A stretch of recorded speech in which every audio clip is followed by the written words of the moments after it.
in California, all the statewide elected offices, both chambers in the legislature with a 2/3 supermajority, all the big cities, all the big counties, the state Supreme Court with a 6-1 majority. And so, they've had 16 years to prove that their ideas can deliver good outcomes, and they just haven't done that. In fact, the outcomes are terrible. We've got the highest poverty rate in the country, the highest unemployment rate, highest cost of living by far, the crime, the chaos, the homelessness, it all seems to get worse, even though taxes keep going up. I think we've reached a point in California where people are done with it.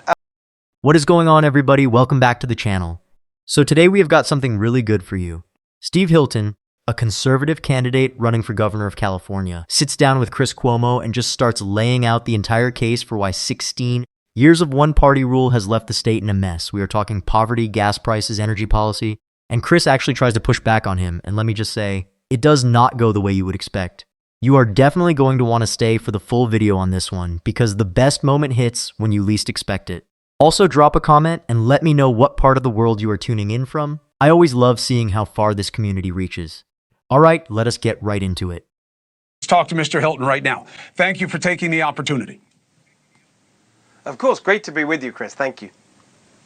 Yeah, we've spoken before. And what do you think matters more? That the president has backed you, or that you have Becerra and Steyer fighting over the same votes? I think the real truth is a combination of those things, but the most important thing that's been driving my campaign, and the reason I think that we're going to be successful in November in the general election, is kind of what you were discussing with Bill, which is the record of the Democrats. 16 years. They've had total control of everything in California, all the statewide elected offices, both chambers in the legislature with a 2/3 supermajority, all the big cities, all the big counties, the state Supreme Court with a 6-1 majority. And so, they've had 16 years to prove that their ideas can deliver good outcomes, and they just haven't done that. In fact, the outcomes are terrible. We've got the highest poverty rate in the country, the highest unemployment rate, highest cost of living by far, the crime, the chaos, the homelessness, it all seems to get worse, even though taxes keep going up. I think we've reached a point in California where people are done with it, and you can see that in the numbers. 56% of Californians, in a poll that just came out the other day, think that the state's going in the wrong direction. And that's really where I think the energy is going to come from in the next phase of this campaign, is to speak to that majority who want change and say, look, I've got plans, simple, positive, practical things, not ideological, pragmatic, problem solving, cut your taxes, your first 100 grand tax-free, get down to a more reasonable level for gas prices by reversing the energy policies that have sent them sky high. These kinds of things that I think everyone can get behind. And so I'm confident that we can win in November. I don't think it's going to be easy, but I think we can do it. This is what accountability looks like, because Steve Hilton just laid out something that every single person watching needs to understand. 16 years, not 4, not 8, 16 years of one party having absolute total control of California, every statewide office, both chambers with a supermajority, the state Supreme Court. And what do they have to show for it? You have to ask yourself that question honestly. Because when Steve said the outcomes are terrible, that is not spin, that is not partisan framing, that is the data talking. Highest poverty rate in the country. Let that sit for a second. The richest state in America has the highest poverty rate. How does that even happen unless the people running it have completely failed? Highest unemployment, highest cost of living. And here is what gets me. Nobody on the other side can point to a Republican governor or a Republican legislature and say they did this. There is nobody else to blame. This is a one-party experiment and the results are in. And then Steve does something really smart. He does not just tear it down. He pivots to solutions. He says, cut your taxes, your first $100,000 tax-free. Bring gas prices down by reversing the energy policies that sent them through the roof. That is how you run. You do not just complain. You show people what the alternative looks like. And what I love about the way he framed it is he called it pragmatic problem solving, no ideology, just results. That is exactly the kind of messaging that wins over people who are tired of politics and just want their lives to get better. Then why did you need the president's endorsement or want it when you're going to have to balance that with owning his policies that have put an enormous strain on Californians? Well, I didn't ask for it, but I was very honoured to get it, and very appreciative that he reminded everyone about it on election day and indeed on election morning. Because, look, as you mentioned, I'm a new American citizen, a naturalised citizen now. We've been here since 2012, moved here with my wife and my 2 sons. But to be endorsed by the President of the United States is my first run for office, and also the Vice President. I've got to tell you, just on a personal level, it's a great honour. I don't think it means that you look at all of the policies at the federal level and translate them to California. I think what it really means is that you're going to have, as governor, someone who can work in partnership with the president and his team to deliver practical benefits to Californians. The president alluded to that in his congratulatory message this morning, that actually he'll be able to deliver for California. Let's just take gas prices. One of the reasons that they're so high in California, even with the Iran war, $2 higher than the rest of the country, is that instead of using our own oil reserves here in California, of which we have an abundance, we're now shipping it in, importing it, nearly 80% of our oil from halfway around the world. The president wants to open up energy production in California, so do I. Gavin Newsom and his team are opposing that. I just think these are practical things that... Now watch what Chris tries to do here. He throws out this question about the presidential endorsement like it is some kind of trap. He frames it as if accepting an endorsement means you have to own every single federal policy and apply it to your state. And honestly, that is such a lazy framing, because endorsements do not work like that and everyone knows it. But here is where Steve shows you why he is a serious candidate. He does not get defensive, he does not fumble, he reframes the entire thing. He says having a governor who can work in partnership with the president to deliver practical benefits to California, that is what the endorsement means. That is a grown-up answer. Because think about what California has been doing. The current leadership has been in open warfare with the federal government for years, fighting everything, blocking everything. And who suffers?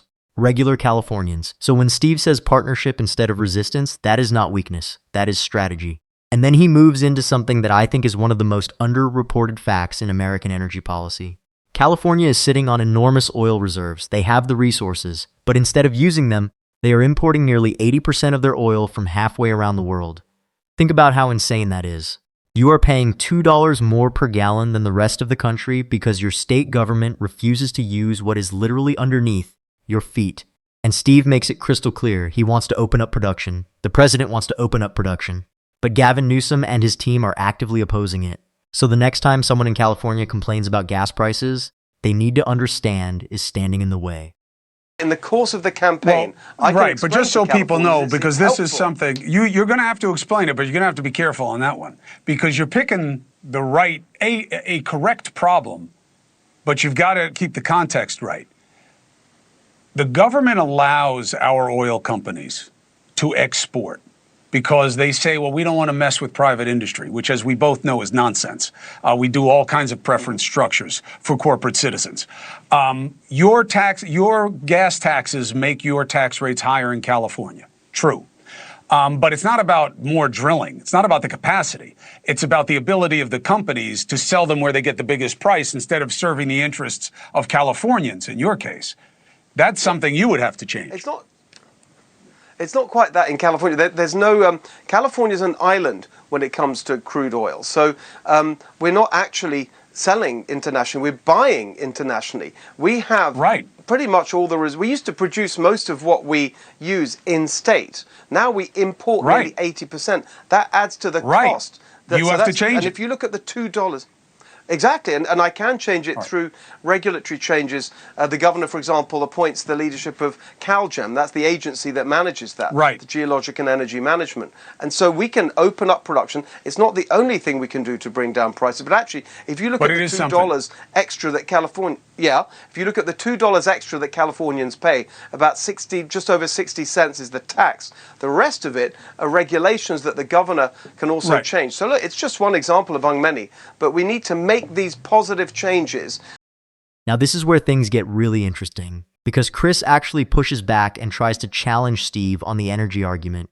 He says it is not about more drilling, it is about companies selling oil where they get the biggest price. And look, on the surface, that sounds like a fair point. But watch what Steve does with it. He does not panic. He does not backtrack. He goes deeper. He explains that California used to produce most of the oil it consumed domestically. They were largely self-sufficient.